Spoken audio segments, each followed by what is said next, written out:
Motuya aputi motuya. Ye amatikino ne kulusi. Mort. Pe azwaki kufa wana. La mort ignominie.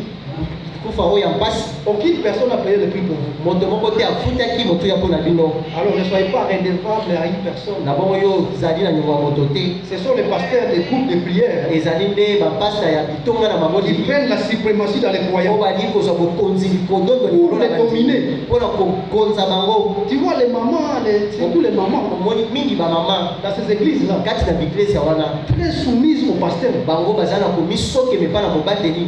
Moi je ne vais pas épouser une femme qui est très soumise au pasteur. Ngai na koki ko bala moi so azana ko misoke ma mingi pa na mobateli. Une femme qui est très soumise à son pasteur. Moi so azali la kosoke ma mingi pa na mobateli na ye.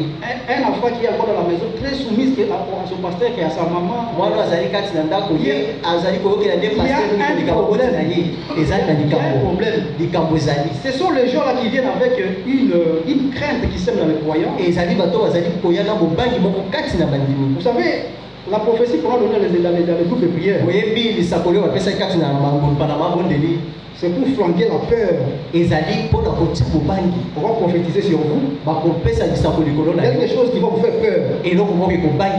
Alors quand vous aurez peur, là on domine votre esprit. Ils utilisent juste la magnétique. La magnétique c'est une action qui consiste. Donc, on te manipule. Les gens l'utilisent. C'est pour laquelle nous ne sommes pas redevables à un homme. Tous nous entrons compte auprès de celui qui nous a rachetés. Amen. Amen. Le Seigneur nous a rachetés. C'est auprès de lui que nous rentrons compte. Vous ne rentrez pas compte à un frère. Non. Moi, comme vous me voyez là, je ne rendrai pas compte à un frère Kefa. Pourquoi? J'ai rentré compte à mon Seigneur. Mais cela ne veut pas dire que je vais vivre comme je veux. Puisque j'ai rentré compte à mon Seigneur, il doit savoir vivre avec les autres. Amen. Amen. C'est comme ça que nous disons que la grâce nous enseigne à renoncer à toute impiété. Nous sommes les croyants de la parole. Comme Abraham, les croyants. Je l'ai toujours dit. Abraham était croyant. Il n'était pas religieux. Abraham n'était pas catholique. Il n'était pas protestant. Il n'était pas méthodiste. Il ne priait pas sur le mont des Oliviers. Église, c'est le seul dernier jour. Abraham ne connaissait pas cela. Lui, il était croyant de la promesse. Amen. Et nous, comme Abraham, les croyants, nous sommes les croyants de la promesse. Celle qui nous a été faite dans notre temps. Amen. Amen. La vraie foi est basée dans les promesses. Une personne qui a la promesse n'a pas peur. Un croyant n'a pas peur. Car vous reconnaissez l'œuvre grandiose que le Seigneur a accomplie. Par cette victoire qu'il nous a donnée à l'œuvre de la croix, vous ne pouvez pas avoir peur. Soyez tranquille. Et lui combattra pour vous. Regarde, toutes ces promesses là, c'est pour nous. Le Seigneur dit, sois tranquille. Et je combattrai pour vous. Amen. Amen. Alors il faut prendre ça au cœur. Dans toute situation, frère. Dans toute situation. Ça va nous réconforter dans la vie. Et ne pas être de plaintif. Un croyant plaintif. J'aime pas un croyant plaintif. Oh moi frère, ici ça ne va pas, je ne va pas. Toi, tu es croyant, oui ou non? Yo ozali mondimito te. Ce n'est pas moi qui t'ai enrôlé dans ce service. Le Seigneur lui-même t'a enrôlé. Et il va faire la marche avec toi. Il y a des problèmes qui se posent. La Bible dit, entre dans ta chambre, ferme la porte, prie dans les secrets. Quand vous priez, il faut savoir comment prier. Il ne faut pas être le seul là que Jésus-Christ a dit. Vous ne recevez pas parce que vous priez mal. Amen. Amen. Alors le Seigneur nous a aimé, il a envoyé Élie le prophète. Et nous sommes parmi les peuples qui portent son nom maintenant. Les gens qui portent le nom du Seigneur sont ceux-là qui sont les panneaux publicitaires pour Jésus-Christ. Vous devez être à ce niveau-là. Vous identifiez que vous êtes un panneau publicitaire. Amen. Amen. Un panneau publicitaire. On fait la publicité de cette marque suisse. On met des panneaux partout. Tu vas comprendre que ça c'est suisse. Et c'est ça un croyant. Partout où nous sommes frères, il n'y a pas un endroit où nous sommes moins croyants. Moins croyants. Comme je suis ici quand même, je suis. Non, partout où nous sommes, nous devons faire preuve de notre foi. Il y a des ceux même qui ont honte quand on le dit qu'ils sont des brananistes. C'est tous les sœurs. Moi j'ai vu ça au milieu estudiantin là-bas. Quand on voit une fille qui prêche le branamisme, on les pointe quand même avec des lèvres, on se moque parce que on dit vous vous habillez comme ça, vous n'êtes pas civilisé, qu'est-ce qui se passe? Beaucoup de sœurs ont même honte de dire que moi. Vous avez honte de ce que vous croyez? Alors vous ne savez pas ce que vous croyez. Moi je n'aurais honte de personne. Je sais auprès de qui je tiens ma force. Quand tu sais auprès de qui tu tiens ta force, c'est comme je viens de le dire tout à l'heure. Quand les Quinois disent je suis le frère de. Imagine toi, vous êtes le frère du premier ministre. Qui est son petit frère? Mais tu vas vouloir que quand tu veux passer, tout le monde sache que c'est pas que le premier ministre, mon frère. Tu vas te targuer la poitrine pour une chose éphémère. Mais à combien plus forte raison le Seigneur Jésus-Christ? Les gens ont honte même de lui, frère. Non, il ne faut pas arriver à ce point-là. Soyons les chrétiens, soyons les croyants qui défendent la parole et qui défendent ce que vous croyez. Amen. Amen. Ça, c'est pour vous réconforter et pour que nous allions de l'avant. Cette écriture que je disais, c'est dans Luc 21, Luc 21 à partir du verset 9.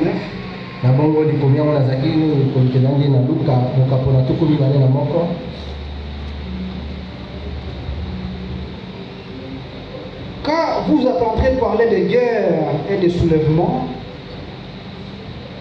Quand vous entendrez parler de guerre et de soulèvement, ne soyez pas effrayés. Car il faut que ces choses arrivent premièrement. Mais ce ne sera pas encore la fin. Ça c'est le Seigneur Jésus-Christ qui est en train de dire. C'est ce que nous voyons maintenant. Nous sommes en train d'attendre le soulèvement un peu par là. Il y a l'Ukraine et la Russie. Il y a la RDC et le Rwanda. Il y a beaucoup de soulèvements comme ça partout. Ce n'est pas encore la fin.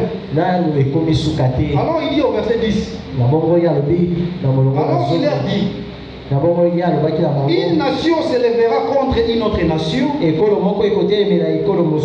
un royaume contre un autre royaume. Il y aura des grands tremblements de terre à divers lieux, des pestes et des famines. Il y aura des phénomènes terribles et des grands signes dans les ciels. Quand vous allez voir les nations se lever contre notre nation, il y aura même des signes dans les ciels. Les nations vont se lever contre notre nation. Ici, nous sommes dans le 6e saut. Car les anges, nous avons lu dans l'Apocalypse 16, sont en train de verser le couple de malheur. Ce sont les guerres qui se passent entre les nations et des royaumes qui vont se soulever contre notre royaume. Comme c'est vu avec la Première Guerre mondiale, la Deuxième Guerre mondiale, et ici maintenant ça sera la Troisième Guerre mondiale. Il y aura des guerres après, il y aura des gens qui vont mourir. Ça sera horrible. Amen. Amen. Mais tout cela se passe. L'église est en train de fêter avec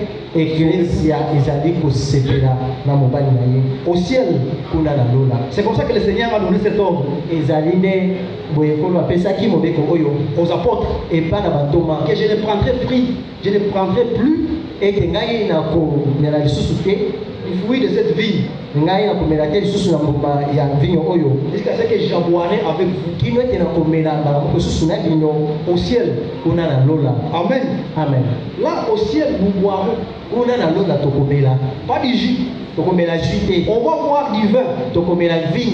Alors quand nous disons ça aux protestants, ils sont scandalisés. C'est bien pour eux qu'ils soient scandalisés sur la terre. Parce que si ils montent au ciel, ils seront encore plus scandalisés. La preuve qui est qu'ils ne monteront pas. Parce que déjà, les frères là vous scandalisent ici sur la terre. Alors que le Seigneur lui-même a dit que nous, je vais boire avec vous là-bas. Le vin. Et un protestant dit que non. On ne prendra pas. Ça, ce sont les gens qui vont rester.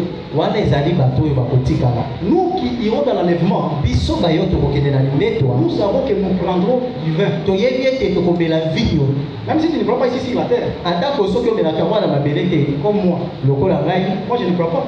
Mais je sais que là je prendrai frère. Je ne vais pas réviser quand même.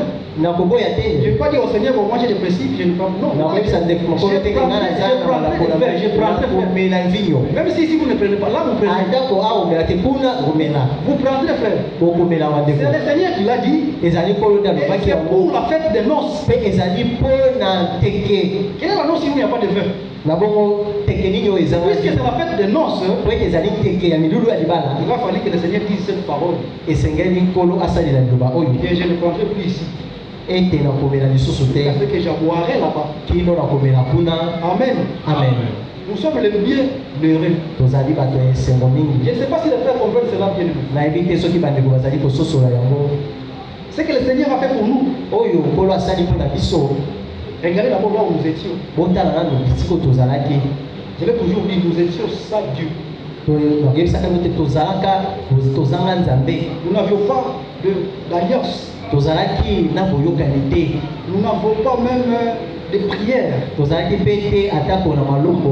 pouvez multiplier la liste.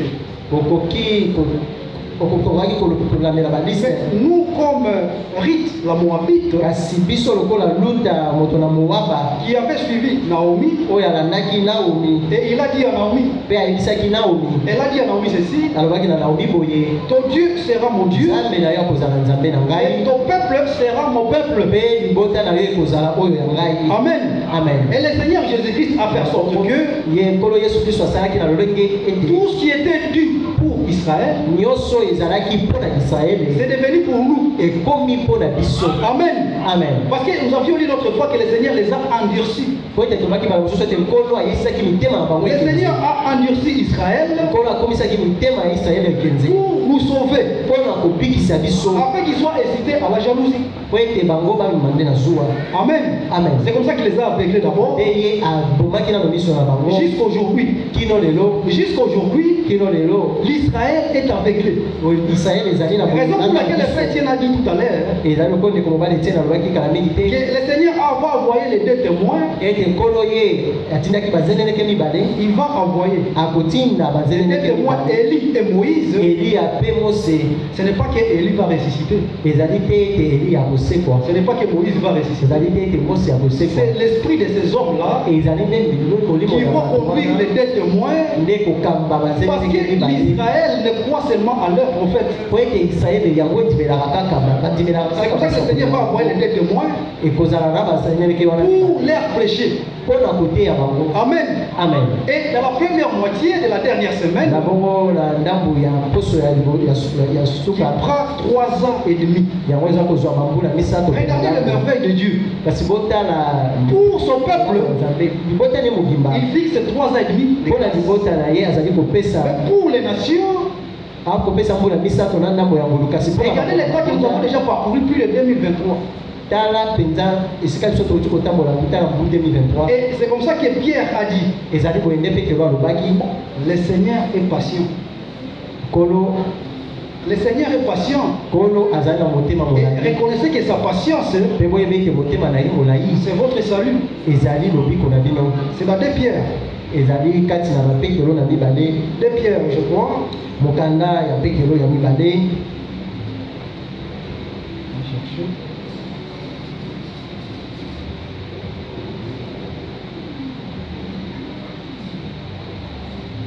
Voilà, 2 Pierre chapitre 3 à partir du verset 9.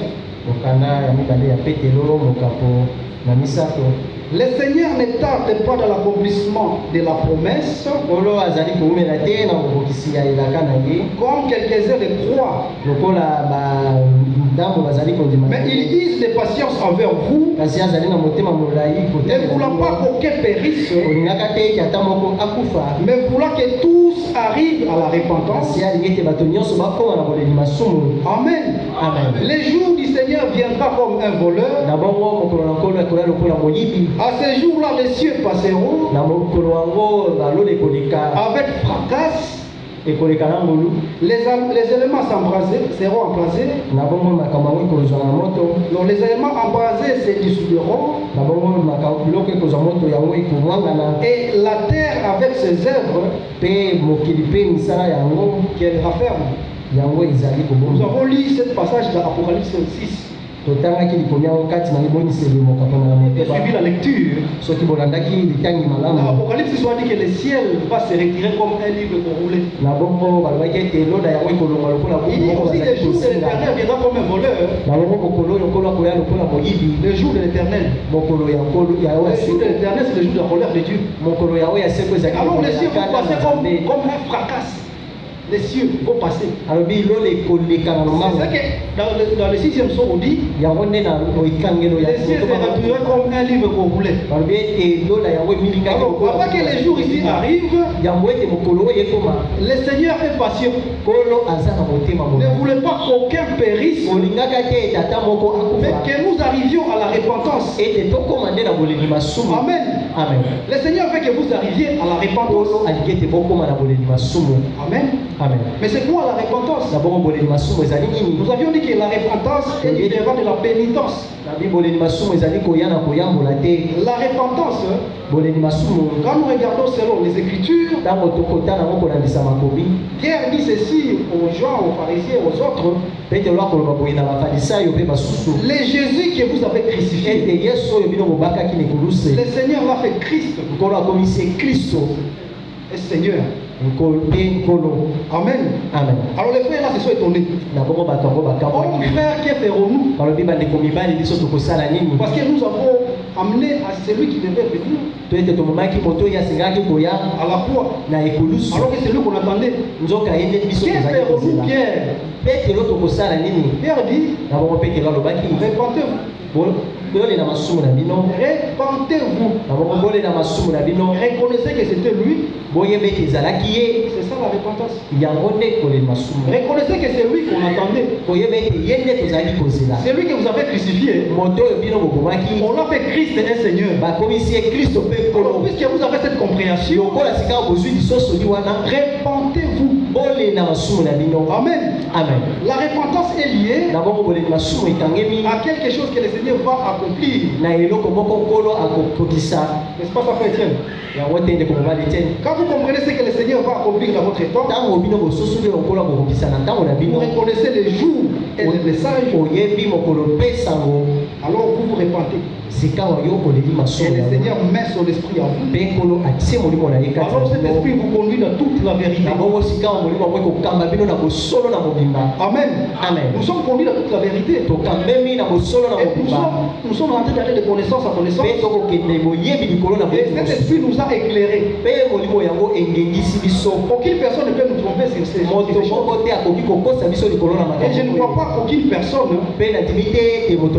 puisse aimer la confusion en vous à ce qui concerne les événements. Vous comprenez? C'est comme ça que j'avais dit le dernier jour. La fête du monde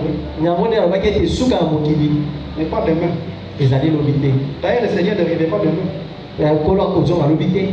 Il ne peut pas revenir demain. Pourquoi? Parce qu'il a dit ceci. Il faut que l'état de rafraîchissement soit là. Ça c'est toujours Pierre. Il dit, quand vous allez vous repentir, le Seigneur va envoyer sur vous un temps de rafraîchissement. Quand vous aurez le temps de rafraîchissement, alors le ciel va libérer Jésus-Christ. Amen. Amen. Donc pour que l'enlèvement se fasse là-bas, ici, pour que l'enlèvement se fasse, il faut d'abord le temps de rafraîchissement. C'est ce que nous attendons. Et c'est ça la promesse. Nous attendons le baptême du Saint-Esprit. Parce que nous avions vu quand le Seigneur a commencé l'église au commencement. Dans l'an 55, il a commencé par l'effusion du Saint-Esprit. À la Pentecôte, là l'église commence. Et ici à la fin, il va achever cela par l'effusion du Saint-Esprit. C'est ça le temps de rafraîchissement. Et ça sera une courte durée. Et c'est cette action, quand ça sera dans l'église, cette action va déboucher à la résurrection, à l'enlèvement. Avant même l'enlèvement, ça sera la transmutation. Après que cette action soit dans l'église. Ouais, pourquoi on dit que le Seigneur ne peut pas venir demain? Le Seigneur ne peut pas venir demain. Parce qu'il doit d'abord amener le temps de rafraîchissement. Et puis cette action va déboucher à la résurrection. Après la résurrection, nous qui serons vivants, nous serons transmués. C'est là qu'il y a notre salut. Le salut. Notre salut sera parfait. Par la transmutation de nos corps. Amen. Amen. Quand nous serons transmués, nous aurons un corps glorieux. Et alors l'enlèvement va se faire. Amen. Amen. Et quand l'enlèvement se fait, nous allons au ciel pendant 7 ans. Après les 7 ans, pendant que ces 7 ans sont en train de se passer au ciel, ici sur la terre, le Seigneur est en train de terminer la dernière semaine avec Israël. Quand il finit la dernière semaine, les malheurs commencent. Il se venge de ses frères. Et c'est ces hommes-là qui créent vengeance dans le 5e psaume. Après la vengeance, c'est-à-dire après les fléaux, il y aura ce qu'on appelle la deuxième résurrection. Et tout le monde va ressusciter dans la deuxième résurrection. Et ils vont passer au jugement du trône blanc. C'est vrai que nous allons juger le monde avec notre Seigneur. Nous jugerons le monde. Frère, regardez les privilèges que le Seigneur vous a donnés. Ne vous regardez pas comme ça, vous êtes des hommes valeureux. Vous allez juger le monde avec le Seigneur. Alors quand le jugement va finir, tout celui ou celle auprès de qui on ne trouvera pas la trace de sang, c'est-à-dire la personne qui n'avait pas cru à l'œuvre de la croix, on va les jeter dans les temps de feu. Après on va épurer la terre. Quand on va épurer la terre, nous allons entrer maintenant dans l'éternité. Là, on entre dans l'éternité pour vivre éternellement. Amen. Amen. C'est ça les événements. Et nous les comprenons à partir du 6e psaume. Puisse-t-il le Seigneur vous bénir? Vous qui avez accès à cette compréhension. Et je nécessaire de le dire moi. Et d'interpeller tout et chacun. De vivre avec crainte et tremblement. La vie chrétienne n'est pas un slogan. La vie chrétienne, c'est une vie de Dieu. Elle est remarquable. Produisez les fruits dignes de la repentance. Si du moins vous êtes repenti, vous allez produire les fruits dignes de la repentance. Et ce n'est pas la mécanique. La vie de Dieu, on ne force pas, frère. Si vous-même vous sentez qu'il n'y a pas quelque chose, ne me fais pas croire que tu es croyant. Soyez sincère avec moi. Si tu fumes, je ne veux pas te juger. Fume encore. Vous savez, frère Branham il y avait un foyer qui fumait dans son assemblée. Frère Branham n'avait pas condamné ce monsieur. Parce qu'il avait dit que ce n'est pas moi qui fais l'œuvre à lui. Il a continué à lui acheter des cigarettes. Si vous êtes là, vous êtes conscient que vous pouvez encore porter les mini-jupes. Puisque le Seigneur n'a pas commencé à faire vous. Il ne faudrait pas souffrir à vain. Et n'amenez pas les gens à vivre une vie chrétienne par votre force. Non, laissez les gens libres. Appelez à Christ. Quand ils viendront, quand ils vont se rencontrer avec Jésus-Christ, aucune personne ne peut se rencontrer avec Jésus-Christ et rester le même. Jamais. Quand vous faites l'expérience avec Jésus-Christ, il y aura quelque chose qui va se passer. Amen. Amen. Raison pour laquelle il ne faudrait pas qu'on puisse amener les frères par contrainte de vivre la vie chrétienne. On va prier pour eux. Même si c'est mon frère biologique, même si c'est ma soeur biologique, je constate qu'il y a encore quelque chose. Moi, je vais prier pour elle. Je ne vais pas la forcer ou pas lui forcer. Fais ça, fais ça. Tu seras en train de rendre un mauvais service. Toi, prie à ce que le Seigneur sollicite son âme. Amen. Et quand le Seigneur va solliciter son âme, alors là, toi-même tu comprendras que le Seigneur a commencé quelque chose. Sans effort. Amen. Amen. Et soyez des frères Pe bozala bandeko. Qui nous supportent les uns les autres. O bazali koyika na bango pour la on va se supporter les uns les autres. Esengeli bo supporter bango pe basusu.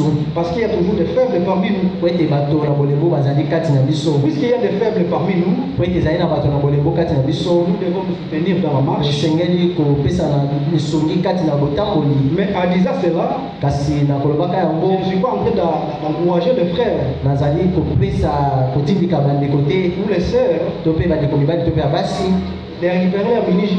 Et batika na ba Miniji. Pour soit les frères de vivre une vie qui n'est pas digne. Topé babika bobo yo no mobani na lobate. Non. Te.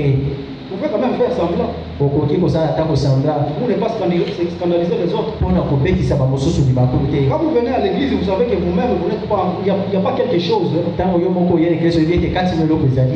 Faites quand même semblant de venir ici avec une longue robe. Il ne faut pas dire que je vais venir avec une musique parce que je sais que le Seigneur n'a pas encore commencé. Il ne faut pas scandaliser les autres. Ça, tu reconnais ça toi-même dans ton cœur. Le Seigneur n'a pas encore commencé. Et mets-toi à genoux, implore la grâce de Dieu. Mais quand même, maintenant, ici, vous pouvez quand même faire semblant. Vous pouvez soyez déjà là, vous arrivez là-bas, vous éteignez votre cigarette. Et tout le monde le voit et puis vous entrez. Le Seigneur est capable de nous changer. Et d'ailleurs, c'est lui qui change. Amen. Amen. Je suis en train de voir les frères Félix de l'autre côté. Que le Seigneur les bénisse. Vous êtes des diacres, frères. Quand vous êtes des diacres comme ça, ça nous honore aussi. Ce sont eux qui nous disent quand même il est temps. Vous pouvez quand même libérer les frères. Alors on peut vous libérer quand même, frère. Non, soyez sincères. Si vous êtes fatigué, il ne faut pas dire oui alors que vous êtes fatigué. Il faut dire frère, nous sommes fatigués, libère-nous. C'est pas un péché. Il fait chaud. Moi-même, je suis en train de scier. Alors, on va vous libérer. Mais avant que vous ne partiez, reconnaissez ce que vous êtes. Nous sommes bénis en Christ. Toutes les malédictions sont tombées sur nous. Aucune personne de la famille, aucun sorcier n'a le pouvoir sur nous. Non. C'est comme ça que j'ai dit le vendredi. Si le Seigneur n'a pas encore prononcé une parole dans votre vie, aucune chose ne se fera. Amen. Amen. Alors que Pierre était en train de pécher, il a fallu que le Seigneur prononce une parole pour que les poissons soient là. Allez à ce que le Seigneur prononce une parole dans votre vie. Je disais, laisse à ce que le Seigneur prononce une parole dans votre vie. La situation où vous êtes en train de traverser là, qui ne marche pas, laisse à ce que le Seigneur prononce une parole. Comme il a prononcé la parole auprès de ses centeniers romains. Le Seigneur n'a pas besoin d'être là. Sa parole suffit.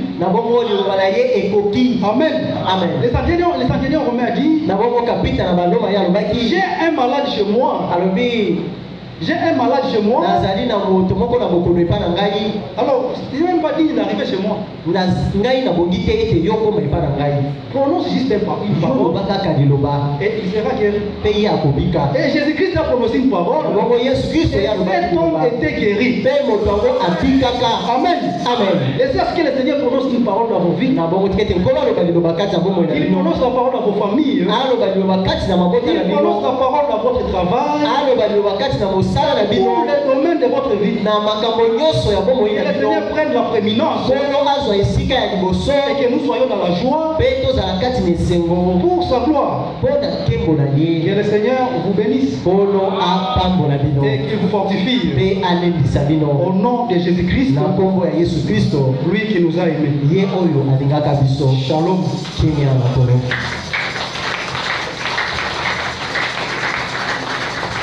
Ah oui. Que Dieu bénisse le frère. Je vous bénisse vous aussi parce que vous avez écouté la parole. La parole du Seigneur. C'est une leçon